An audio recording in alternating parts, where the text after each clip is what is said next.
Sen.Onyonka. Thank you, Madam Speaker. Madam Speaker, I'd like to tell you that I stand here a very sad person. And yet, indeed, I'm also deeply happy because it has been something that I've been dealing with at a personal level in terms of my responsibility as a legislator. Madam Speaker, before I proceed with saying anything, I would like first of all to mention a few names. I want, just like my colleagues have said, my brother Harun Cheruiyot, I knew you were worthy, but I now know you are much more worthy than I thought you were. You have actually surprised me. I remember once I made a phone call to you and I was asking you, how do we manage this thing of Madam Nyakango? And you said, please tell her to know that we are trying to figure out what to do.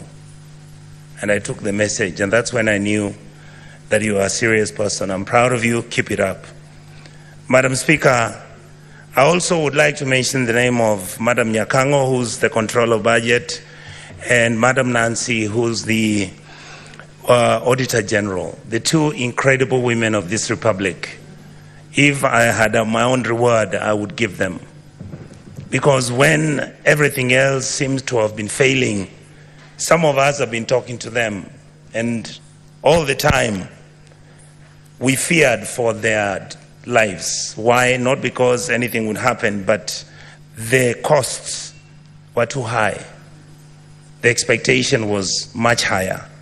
They have done their job, and I'm so happy that this House, which is known as the Oversighting House, has seen the light.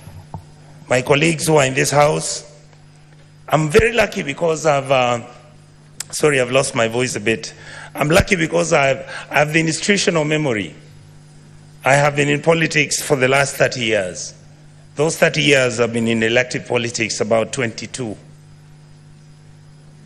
Madam Speaker, the problems, the way Mzee Odinga said about Kenya, have not been started by President William Ruto.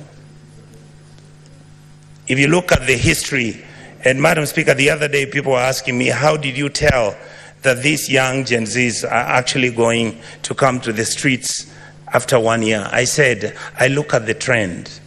If you look at independence 1962-3, that was the 20 years beyond where the liberation movement took place. After that, we got independence. It took another 20 years for us to have a military coup. The people who are guiding and who are within that military coup are not old men like Jaramogi or Charles Njonjo at that time. It was young Gen Z students of the University of Nairobi and young people who believed in the ideal of what Kenya was. The second issue that came up, Madam Speaker, was after, by the year 2002, there was another 20 years. Then you come to 2022, to 2002 is when Kibaki was elected, is when we have a referendum, is when we have a new constitution, and then we say Kenya is now on the right path. After that, Madam Speaker, we did not follow the letter of the constitution. What many of us have never understood is that your democracy is as valid and as reasonable and as verifiable and is implementable as the people who are willing to follow and implement that constitution. We have completely failed our people. And that is why when the elections took over and we had challenges, and that is why when you look at our country and the crisis that has come up, when you look at the issues which are bedeviling our country, you realize that we are on quicksand. Unless you have old men and old women, people of dignity and decency, people who have got wisdom, people who are not greedy to fix this country, we will not have a country very soon. Madam Speaker, I've served as an assistant minister. I went to Cote d'Ivoire, sent by President Kibaki to go and visit President Gbagbo. I got into his house. He was wearing a vest. That time the military was around him. He was being deposed. 2 weeks later, he went home with his wife. They were half naked. Those sins are not sins that Africa should be proud of.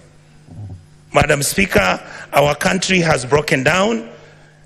Our country has challenges. But before I go to how, in a short notice, what we can do, I would like to ask the President, and I asked him the other day, the children who died and the children who are in the prisons, please remove them. Those who have died, I want to ask this House, the Senate, let us make sure that those children get a state funeral. Those who are not criminals, these are children who had reached a dead end. Madam Speaker, what is wrong with our country? We call it a company with shareholders. Our country is not a company. Our company is Kenya, which is a state. It has 50 million people who all expect and demand certain services from the state. We, the politicians in this House, I heard my colleague speak. I am so happy that we are now telling each other the truth. We are the ones who carry militias. We are the ones who go and carry cattle rustlers. We are the ones who have got companies that are doing business in government departments. We are the ones who are stealing the money. Look at the national government, I'll call it down, bring it down to the National Assembly. We must begin to look at issues like CDF. We must look at the Women Fund. We must look at the structure. Do we need all the people who have been given offices? I've been asking this publicly. Why are governors running county governments as if they are private companies where they are stealing money, buying properties abroad, driving such big vehicles, including ourselves? Why? When did we decide that I must drive a car which is 4.8 cc, that at 3,000 cc is not good enough? When our children don't have medicines, when our women are not giving birth, when we can't feed our children, when we buy fertilizer, we deal on it, we sell some of it, we sell mchanga, we are bringing in maize when we are supposed to be planting maize and giving farmers fertilizers and giving them funds so that we can get production and increase that, so that we create jobs for our people. It is we politicians who go and buy 2 million metric tons of maize. We come and sell. We bring 3 million metric tons of sugarcane. Mumias is dying. Chemelil is dying. Sony Sugar is dying. Those are factories that used to employ people. Who are the biggest dealers of investment companies in Kenya? We, the political class. What happened to Kenya Airways? Look at it now. It's smelly, filthy. It was the pride of Africa. Who runs Kenya Power? Why are we not told who are the owners of the independent power suppliers of this country? Why are we not being told who owns our national parks? But you hear money is being stolen by none other than the elite and the political class. These people out here are tired. These people are tired. I was crying this morning today because we are messing up a good thing. We are messing up this country. Who wants to be a refugee? And there is enough for you people to eat, so long as you eat with manners.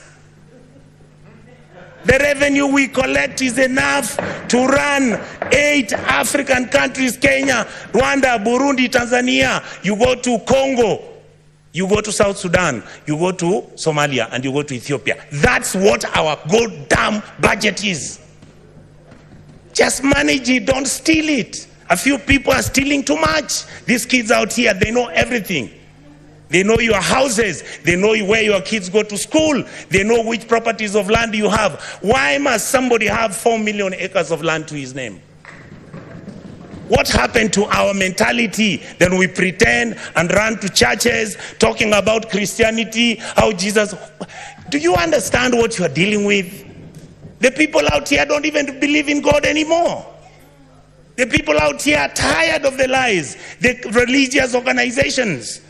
And I have to say this, I'm a Catholic. I was so happy I saw the Purple No-Show talk about the issues of a country. Let us forget that we can run this country as tribes. Let us accept that there is a new sheriff in town. That sheriff is the GNC. They are partyless, they are tribeless, they don't have money, they just have bundles and a phone. And they'll stop this country to move. I would like to plead with the members of this House, when it comes to looking at what role our committees are playing.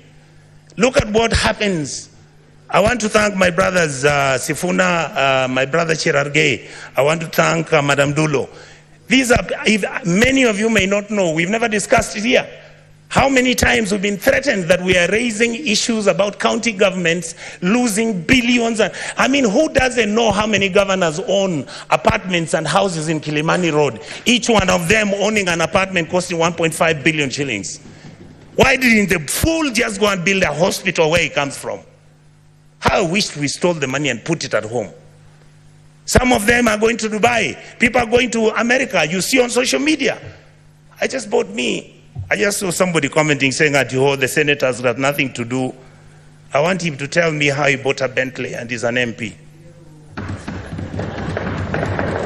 Explain to me, how does somebody, the truth is, I'm born with advantage and privilege. That is the truth. I saw my father driving a big car when I was a small boy. That is not what drives me. What drives me is, how do you get a member of parliament driving a Mercedes that costs 49 million shillings? And we are watching, and that is normal. And it is okay. And it is okay. Shame on us. Then we make sure this money doesn't go to the schools. We make sure that hospitals have no money. We start building hospitals now. We want the poor people to come to those hospitals. Poor people can't come to Nairobi Hospital. They can't come to Aga Khan. Some of them can't afford Kenyatta. You saw the other day, Kenyatta has a debt of 6.6 billion. The Eldoret Hospital, Eldoret KTRH, has a debt of 3.9 billion. When you ask, they tell you we don't know where the money went. Are we fools? Do we need to buy houses which have got 15 bedrooms and drive 19 cars and put them in your parking lot, and you want 10,000 acres of land? You want a ranch? You fools, you go and buy a ranch in Australia. This is where we are. We keep blaming the police. The policeman cannot do anything. Have we ever gone as a Senate to go and see where the police lives? How he takes his kids to school and his salary is 19,000. And this house has to start thinking about those things. We guys must begin, and we ladies and gentlemen in this house must begin to agree that we can reduce our salaries, that we can drive smaller cars, that we can wear kaundas. In fact, the only thing I'm very annoyed about the president, I'm the one who started wearing kaundas. Now he has given kaunda a bad name. I want Kenyans to love kaundas the way I loved them. Let us wake up, Kenyans.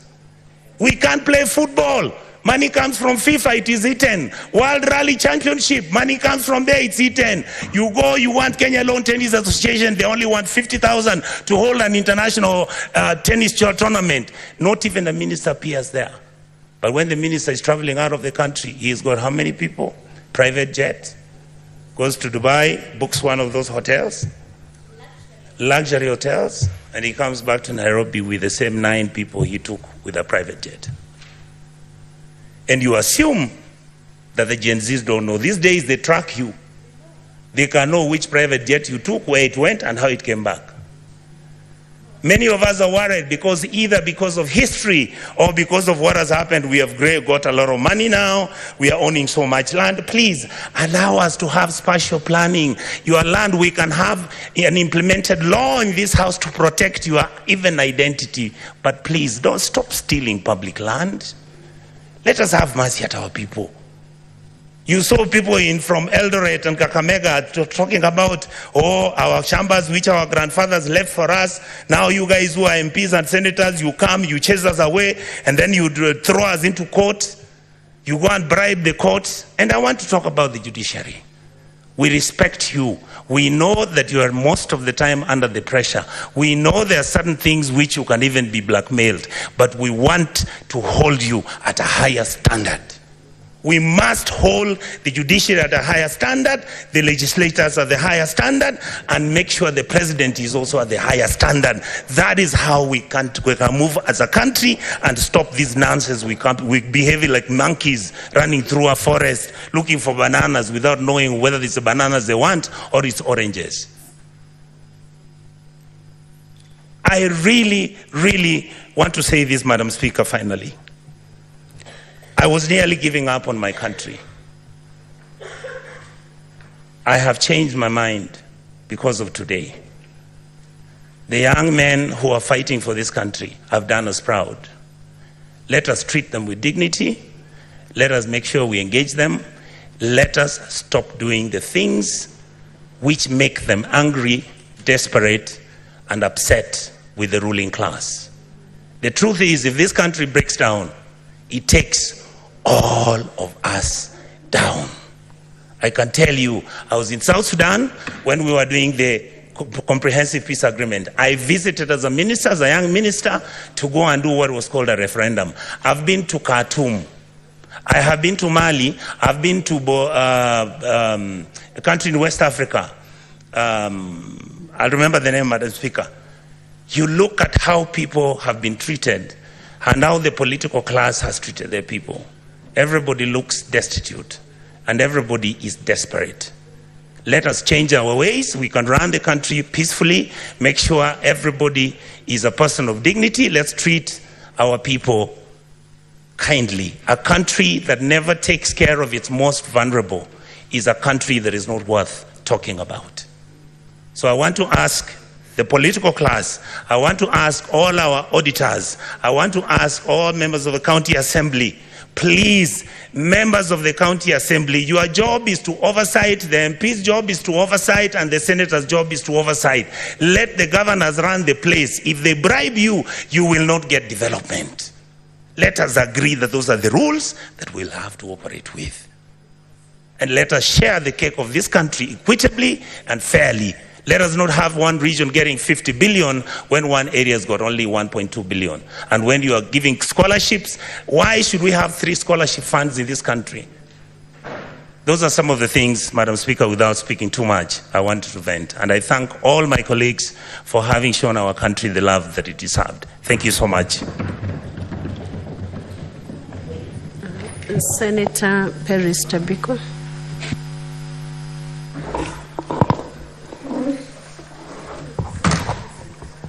Thank you, Madam Speaker.